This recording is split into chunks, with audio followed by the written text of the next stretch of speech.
మీరు నా channel first time చూస్తున్నట్టయితే సబ్స్క్రైబ్ చేసుకోండి. Please like and share and do comment. మీకు ఇలాంటి డౌట్స్ ఉన్న వినాయక చవితి గురించి డౌట్స్ కామెంట్ చేయండి, నేను చెప్పడానికి ట్రై చేస్తాను రీసెర్చ్ చేసి. సో వినాయక చవితి మన పురాణాల ప్రకారం ఎందుకు జరుపుకుంటున్నామంటే, శివ పురాణం స్కంద పురాణం ప్రకారం ఏంటంటే, పార్వతీదేవి పసుపుతోనే ఒక మనిషిని తయారు చేస్తుంది. ఆయనే వినాయకుడు అనమాట. వినాయకుడిని తయారు చేసి తను స్నానంకి వెళ్తూ కాపలా పెడుతుంది అనమాట బయట, ఎవరు రాకుండా చూడు అని. అప్పుడే శివుడు వస్తాడు. శివుడు వస్తే శివుడితోని వాదోపవాదనలు అయితే వినాయకుడికి, ఆయన తండ్రి అని తెలియక. సో అప్పుడు వినాయకుడి యొక్క తల నరికేస్తాడు శివుడు. మళ్ళీ పార్వతీదేవి స్నానం చేసి బయటకు వచ్చిన తర్వాత, ఎట్లయినా నా కొడుకుకి ప్రాణం పోయండి అంటే, శివుడు ఏనుగు తల తీసుకొచ్చి పెడతాడనమాట. పెట్టి ప్రాణం పోస్తాడనమాట. సో అప్పటి నుంచి వినాయకుడిని ఒక కొత్త పనులకి నాందిలాగా, జ్ఞానంలాగా, అవరోధాలని తొలగించేవాళ్ళలాగా చూస్తున్నాను అనమాట. అప్పటి నుంచి గణేశుడిని అవరోధాలని తొలగించేవాళ్ళలాగా పూజిస్తున్నారు.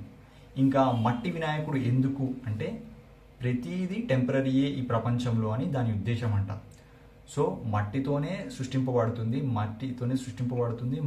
మట్టిలోనే లయ ఉంది. లయ అంటే మూమెంట్ ఉంది. మళ్ళీ మట్టి మళ్ళీ నశించిపోతుంది. మట్టి విసర్జించినప్పుడు డిజాల్వ్ అయిపోతుంది ఆ వాటర్లో. సో అది దాని అర్థం అంట. ఇది పురాణాల ప్రకారం.